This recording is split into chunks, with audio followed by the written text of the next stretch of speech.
ہم کریں گے ہر مظلوم کی حمایت۔ السلام علیکم، میں ہوں حرین فاطمہ اور آپ دیکھ رہے ہیں حمایتی نیوز HD چینل۔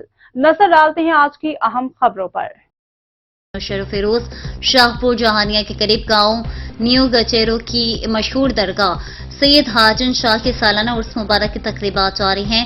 درگاہ کے گدے نشین سید قائم علی شاہ، سجادہ نشین سید شفیع محمد شاہ کی زیر نگرانی میں غلام حسین چاند، ایاز حسین چاند، جاوید چاند، عبد المجید بروہی، ریاض حسین چاند، محمد حسن زرداری، محمد بخش قرائی، عاشق چاند، قاسم چاند، گل حسن چاند، عامر چاند، معشوق چاند، محمد بخش چاند اور دیگر نے فقیر ارباب علی چاند کے گھر سے درگاہ کی مہندی اور چادر نکالی۔ سالانہ عرس مبارک میں سینکڑوں عقیدت مندوں اور مریدوں نے شرکت کی۔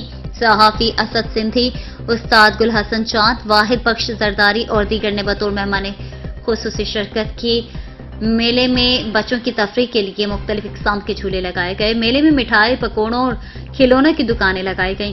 اس موقع پر درگاہ کے گدے نشین سید قائم علی شاہ نے پریس کلب شاہپور جہانیہ کے صحافیوں سے گفتگو کرتے ہوئے کہا کہ سندھ کے درویشوں اور اللہ کے نیک بندوں نے امن، محبت اور پیار کا درس دیا ہے۔ مزید خبروں اور اپڈیٹس کے لیے دیکھتے رہیں حمایتی نیوز HD چینل۔